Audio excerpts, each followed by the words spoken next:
we have something special to share with you. For those of you who are here at our Christmas program, our variety show, Brennan came and brought his violin and he played with us and blessed us by his offering.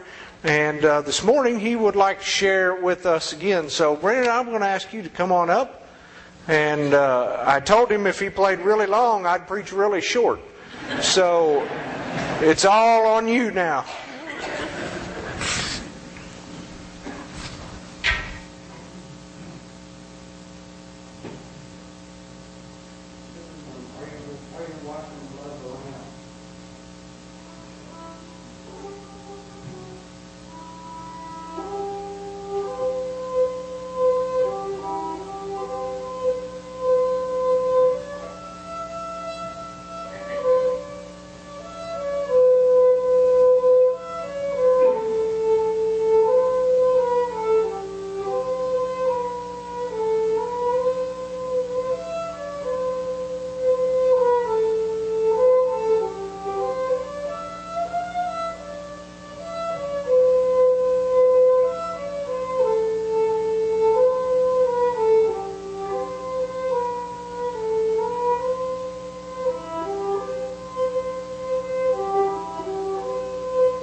Now, it's my understanding that you taught yourself how to do that on your own, didn't you?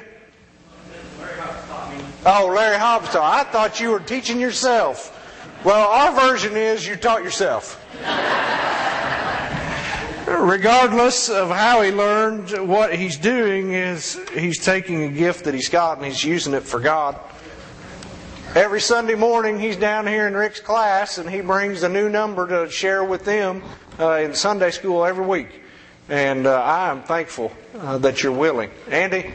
With Larry Hobbs, he'll listen to a video of somebody playing a song and he'll play it. But Larry did a lot of theater. It's a joint effort then. We'll go with that. You can learn a song myself. Well, regardless, I'm glad that you're willing to share what you have with us, Brendan. Thank you.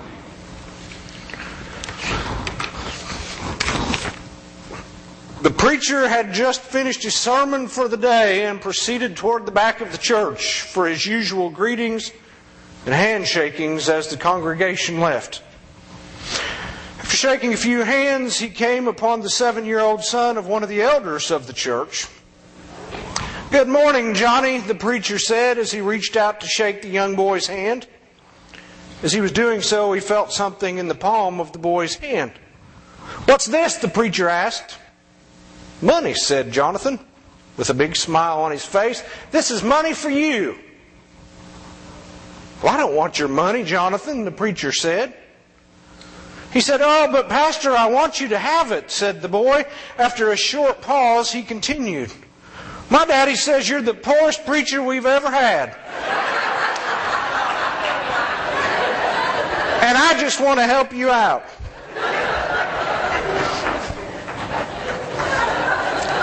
Who clapped at that? Shame on you. Maybe his actions were a little off, but the boy's intentions were right. And today we're going to see that the intentions and the attitudes that we have carry great weight with Jesus. I told you last week I'm going to start a new series, and I haven't figured out how to give it a title yet. On one hand, I want to call it The Hard Sayings of Jesus, but the other hand, it sounds really vain or shallow or not right, whatever. Things I wish he'd never said. Because what I've noticed as I read the book, there are things that really I'd been a lot better off if he just kept to himself. Today it's Matthew chapter 5. And I guess to sort of set the stage, I'll begin verse 17.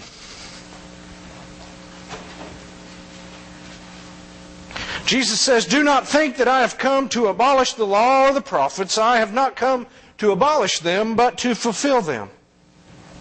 For truly I say to you, until heaven and earth pass away, not an iota, not a dot will pass from the law until all is accomplished. Therefore, whoever relaxes one of the least of these commandments and teaches others to do the same will be called least in the kingdom of heaven.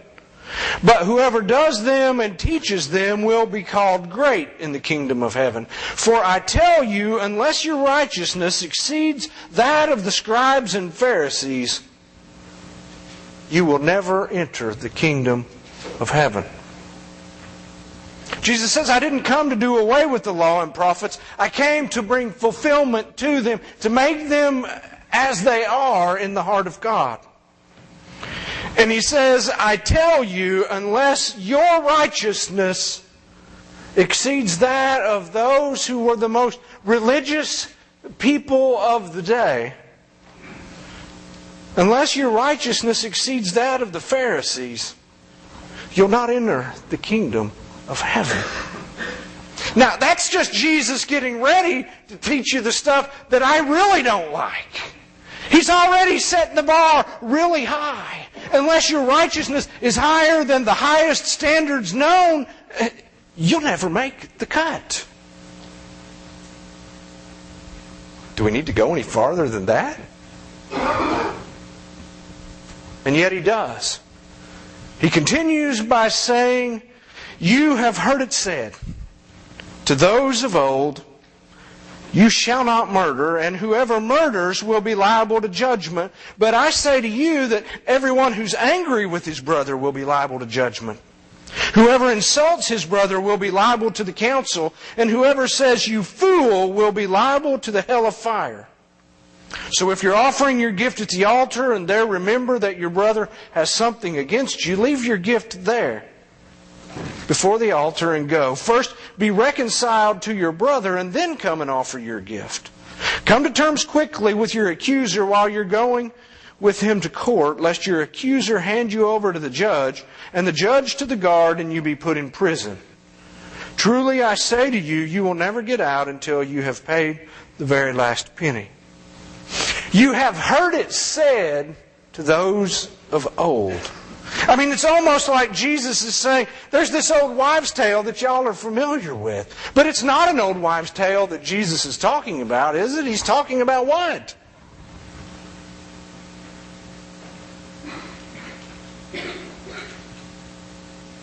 He's referencing what?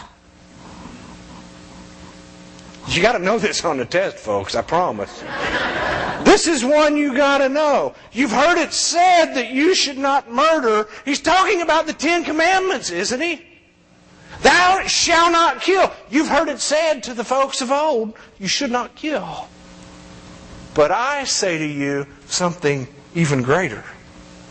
With these words, Jesus is explaining that this teaching that He's bringing us goes beyond the 10 Commandments and the Torah.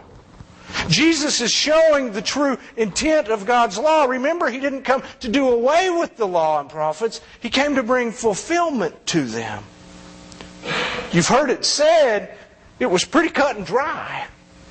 But now I'm going to show you some gray areas that you may have not looked at. The people didn't need to be more righteous than the Pharisees by the number of laws that they kept. What Jesus is saying is that they had to be more righteous in the way that they observed the laws that were there. To truly keep the law as God intended, the people could not get by with lip service, only obeying the letter of the law alone. Instead, Jesus is concerned about the application of the law. He's concerned about our motives and our attitudes, and He's concerned with showing us our inability to keep that law with the right attitude and the right intentions without having a right relationship with God who made the law. Now, let's look at the text, because as I've done this week, I've discovered some things. And maybe it's little nitpicky things, but it's things that to me, already He's saying don't be angry, don't call names, don't. But as he explains it, it becomes giant, and I think it affects the way.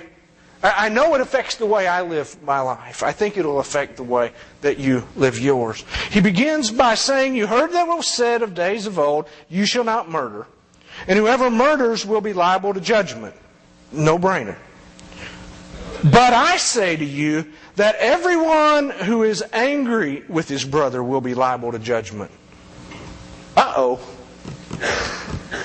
You ever met my brother? I know some of yours. And what's interesting is to read the original text, and I have a hard time doing it, but I got out my smart book, and my smart book says in the original text, what's really said? What's really says is everyone who is angry with his brother without cause. It's talking about people who fly off the handle all the time and get mad about nothing, but they always stay mad. You know that person? Come on, it's okay. Raise your hand. Except for you, Mom.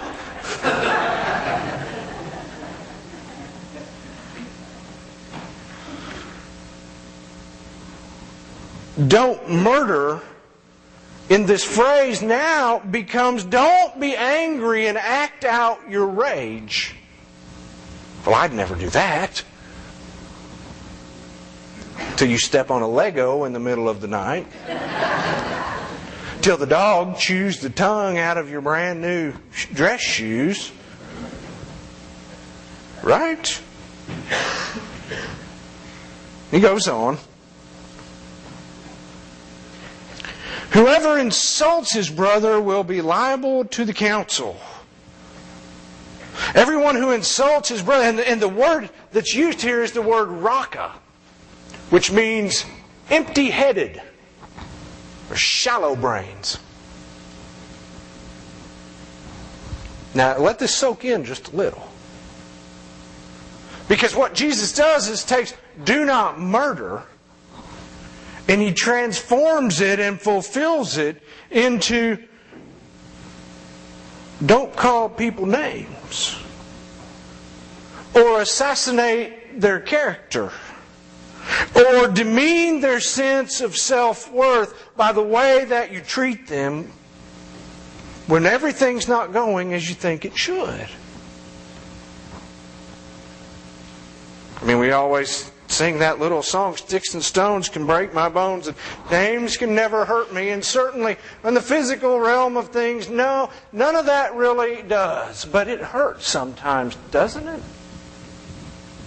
The words that people have used against you. Or maybe put yourself in a different pair of shoes and try to think about the names that you've used or the words that you've used against others and how you have affected them to some extent.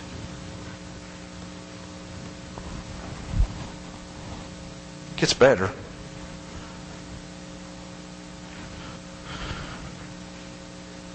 And whoever says, "You fool," will be liable to the hell of fire. The word he uses here is not raka, but mara.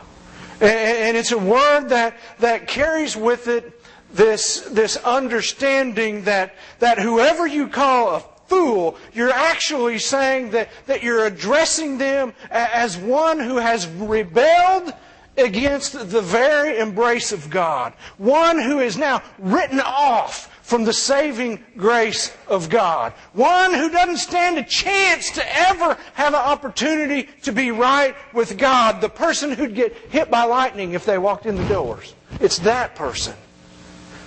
The person who'd cause the roof to fall in if they came in to Sunday worship. When you write people off and you speak on behalf of the breadth of the grace of God, Jesus says very plainly, woe to you, you get the fires of hell. In fact, this was serious enough of an offense. This is the coolest thing I read all week. If you offered this sort of speech against another person and there was not 100% clear evidence to back up what you were saying, if you're just talking out the side of your mouth and you really couldn't prove it, they'd cut out your tongue and they'd take a metal rod about as wide as your hand, heat it up, and they'd stick it in your mouth to burn your mouth to remind you that your words matter.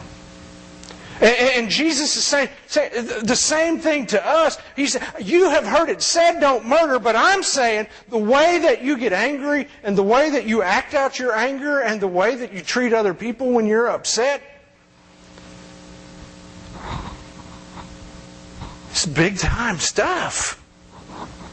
The consequences are severe. Don't murder becomes don't develop an attitude that gives up on people. Don't speak on the breadth of God's saving ability. So to be honest, when God declares, thou shalt not kill, I'm okay with that one. No biggie. I can handle that one. That's the easiest commandment of them all, I think. It's been pretty easy most of my life. I've never killed anybody yet. And I really haven't tried not to kill anybody. I just haven't killed anybody. Well, certainly people have ticked me off, gotten under my skin. I've never seriously considered killing someone much. But when Jesus brings fulfillment to the law, I'm not so okay with that. Because the attitude and the intent of my heart, though I may not act on it, the attitude and the intent of my heart condemns me before God. My heart and my attitude, I can be really angry. I can say really mean things. I can call some pretty creative names. I can assassinate character with the best of them. I can write people off. That's the part I'm not okay with. And that's why I wish Jesus would have just kept this part to himself. It was fine with don't kill because it didn't mess with me.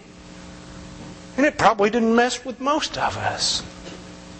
But how we behave when we get angry, what the intentions of our hearts reveal when we get angry, what our attitudes say about us when we get angry, that's another story altogether, and I'm not very comfortable with that just yet.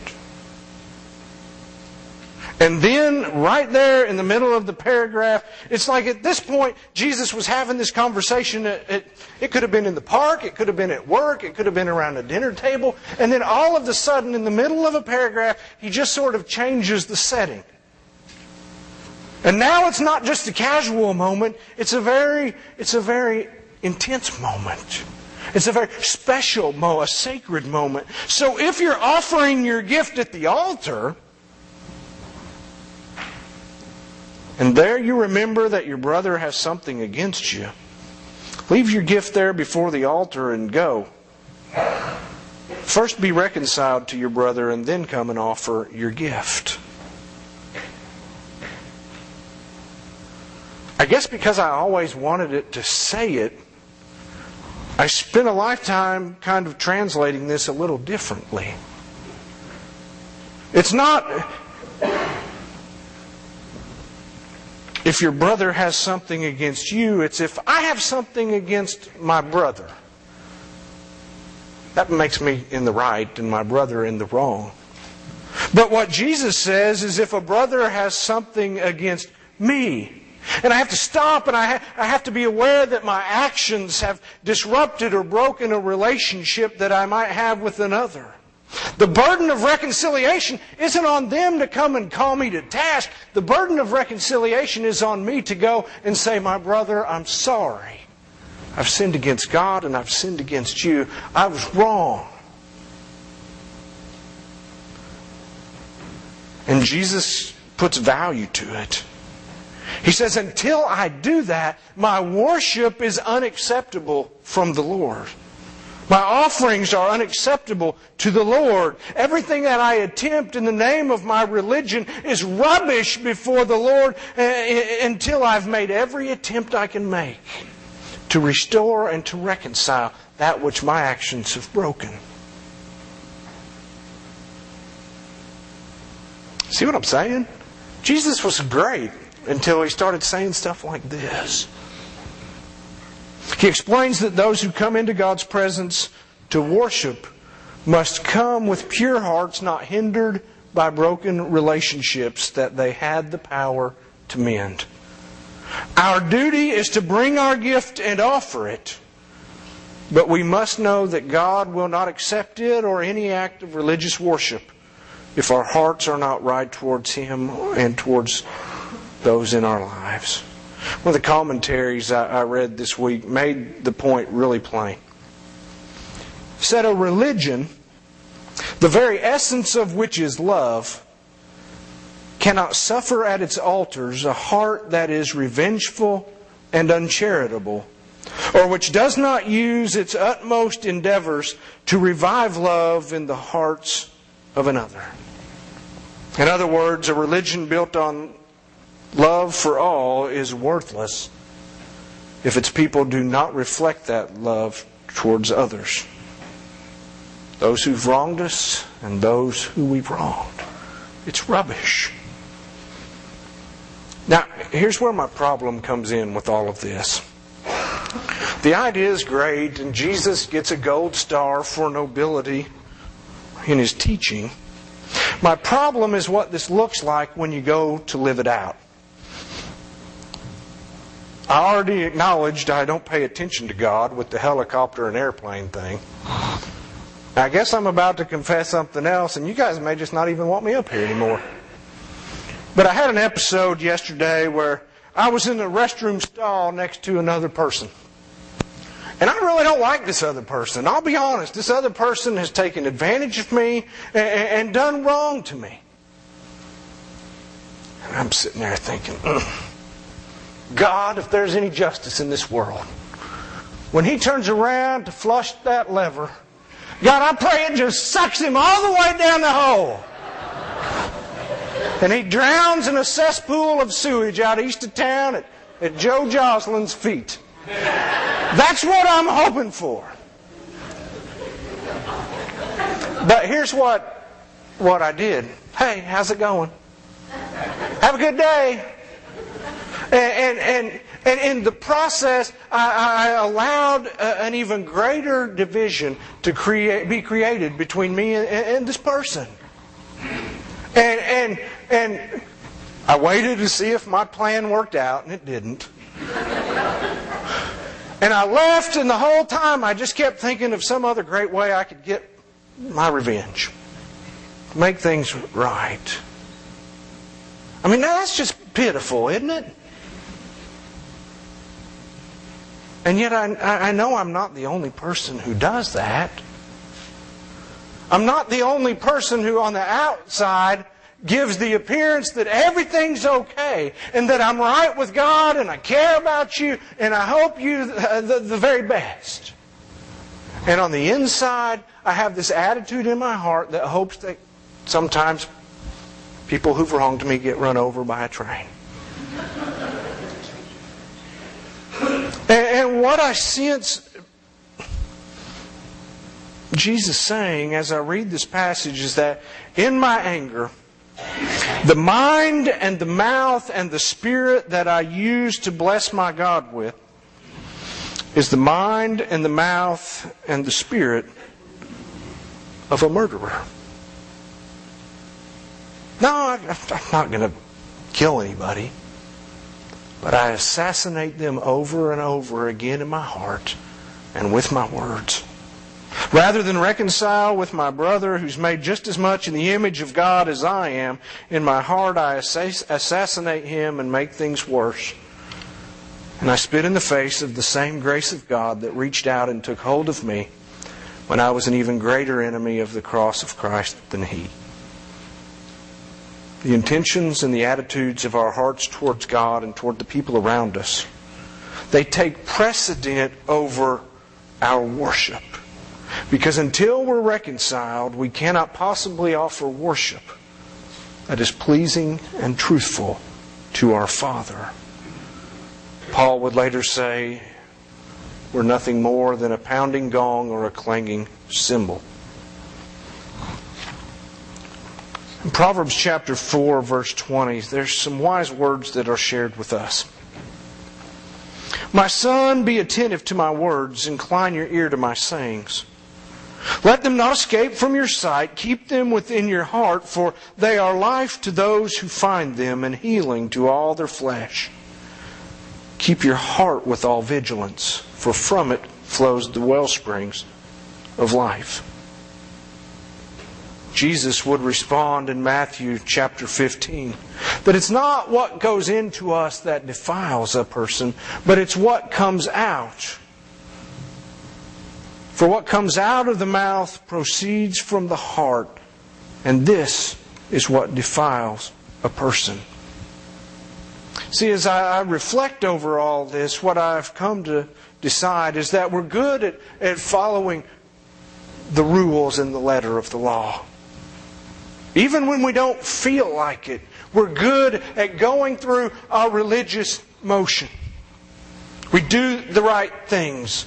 We say the right things. While inwardly our hearts are far from right. Today as we close, let me say that no matter how bad I hate the fact that Jesus included today's instruction in His teaching, to be His disciple, I must conform myself, and you must conform yourselves, and we must conform ourselves. Our lives, our minds, our hearts, our spirits, our actions, our behaviors, our words, they must be conformed to the teaching of Jesus if we are to be His disciple. So I ask you, what do the intentions and the attitudes of your heart reveal about you today?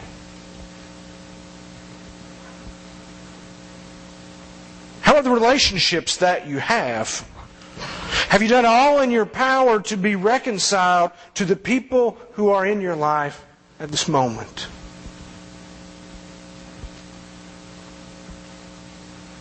What do you need to do in light of these words of life that come from the heart of Christ Jesus today?